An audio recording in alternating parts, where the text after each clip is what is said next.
마지막 나팔 소리 나기 전에 들어야 할 이야기 마나소나의 유튜브 채널 김경호 선교사입니다. 날마다 새벽에 하나님과 동행하며 갖는 경건의 시간의 축복을 함께 나누는 시간입니다. 또한 어제 배운 하나님의 말씀을 어떻게 생활과 삶의 현장과 인격에 적용하고 실천했는지 간증하는 시간입니다. 어제는 사도행전 22장 6절로 8절을 통하여 주님이 누구신지 명확히 알고 인생을 살아가야 하며 또한 이 세상 모든 사람이 주님이 누구신지 알 수 있도록 도와야 됨을 배우는 시간이었습니다. 어제는 나에게 있어서 주님은 누구신가 자문하며 최근에 배우고 있는 주님에 대해서 묵상하는 시간을 가졌습니다. 주님을 믿고 섬긴 지 이제 42년이 되었습니다. 아브라함에게 하신 여호와 하나님의 말씀이 생각이 떠올랐습니다. 창세기 15장 1절 이후에 여호와의 말씀이 환상 중에 아브라함에게 임하여 이르시되 아브라함아 두려워하지 말라 나는 내 방패요 너의 지극히 큰 상급이니라. 창세기 15장 1절에 하나님은 아브라함에게 방패요 지극히 큰 상급을 주실 주 하나님이셨습니다. 왜냐하면 아브라함이 하나님의 말씀을 듣고 본토 친척 아비집을 떠났던 것은 믿음으로 하였던 행동이었기 때문입니다. 히브리서의 11장에 아브라함이 믿음으로 하였던 행동에 대해서 증언하고 계십니다.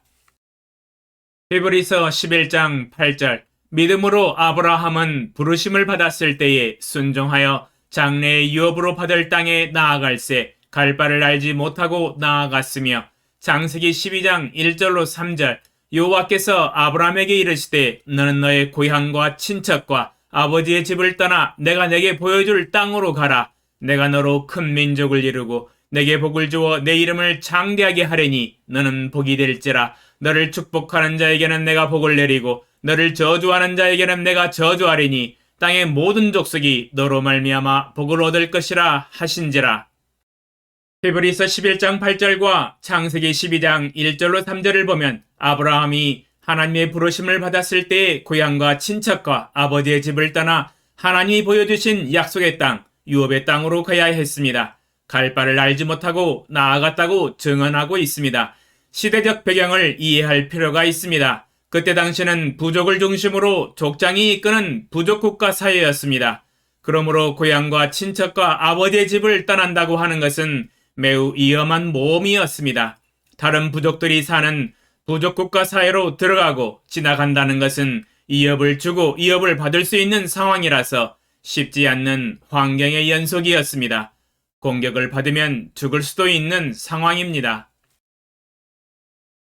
그래서 아브라함이 하나님의 명령과 지시를 따라서 가나안 땅으로 들어간 것은 믿음 그 자체였습니다. 목숨을 걸고 들어간 것입니다.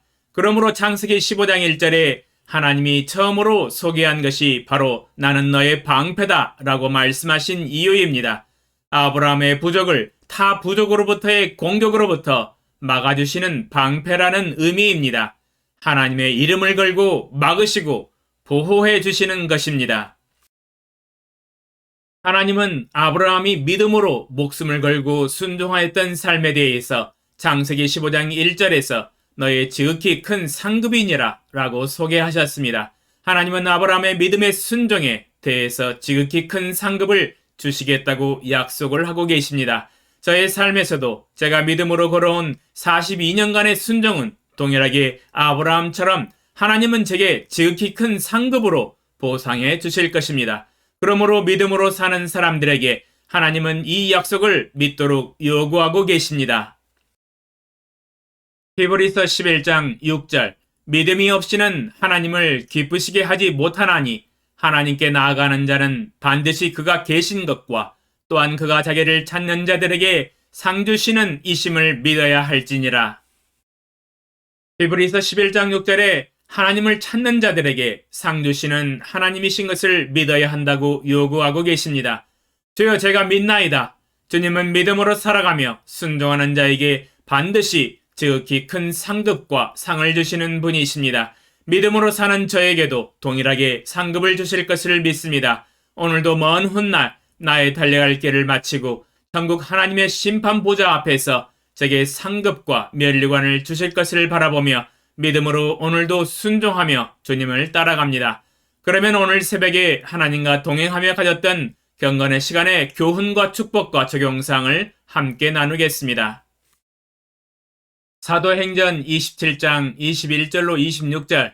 여러 사람이 오래 먹지 못하였음에 바울이 가운데 서서 말하되 여러분이여 내 말을 듣고 그레데에서 떠나지 아니하여 이 타격과 손상을 면하였더라면 좋을 뻔하였느니라. 내가 너희를 권하노니 이제는 안심하라. 너희 중 아무도 생명에는 아무런 손상이 없겠고 오직 백분이리라. 내가 속한 바 곧 내가 섬기는 하나님의 사자가 어젯밤에 내 곁에 서서 말하되 바울아 두려워하지 말라. 내가 가이사 앞에 서야 하겠고 또 하나님께서 너와 함께 항해하는 자를 다 내게 주셨다 하였으니 그러므로 여러분이여 안심하라. 나는 내게 말씀하신 그대로 되리라고 하나님을 믿노라. 그런즉 우리가 반드시 한 섬에 걸리리라 하더라. 주제: 나는 내게 말씀하신 그대로 되리라고 하나님을 믿노라. 묵상 내용: 사도 바울은 하나님의 예언을 통해서 지시를 해주심으로 앞으로 일어날 일들을 이미 알았습니다. 그래서 그레데에서 떠나지 않도록 권면을 하였지만 백부장과 선장이 말을 듣지 않았습니다. 남풍이 순하게 불매 그들이 뜻을 이룬 줄 알고 배를 출발하였습니다. 그러나 바로 유라굴로라는 광풍을 만나서 여행은 고사하고 죽느냐 사느냐의 문제로 귀결되어 버렸습니다. 여행은 사람의 정서적인 필요를 채워주며 행복을 느끼게 해주는 좋은 수단입니다. 또한 배로 화물들을 날라서 무역을 하게 되면 돈을 많이 벌게 해줍니다. 무역은 옛날이나 지금이나 마찬가지입니다. 좋은 돈벌이 장사입니다.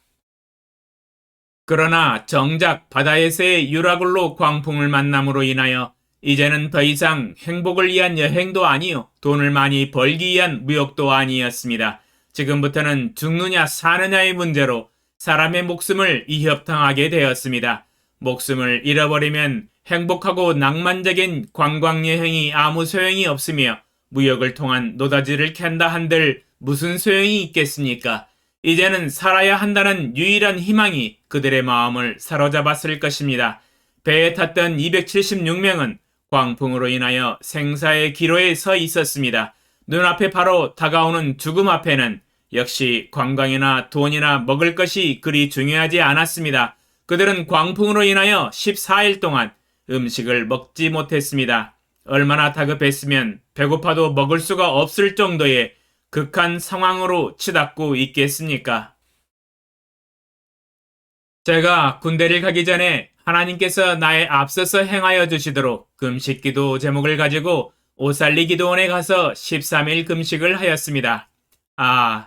역시 금식은 정말 힘든 기도입니다. 하루하루 보내는 것이 극심한 초극강 배고픔 그 자체입니다. 정말 힘든 기도 중에 하나가 금식 기도입니다.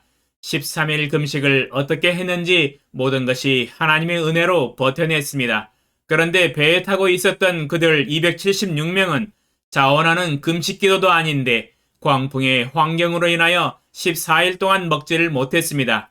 정신을 차릴 수 없는 환경이었기 때문에 그랬었는지도 모릅니다. 14일을 먹지 못해도 아랑곳하지 않고 한 번밖에 없는 자신의 목숨을 건지기 위해서 살려고 하는 발버둥을 치는 모습을 보게 됩니다.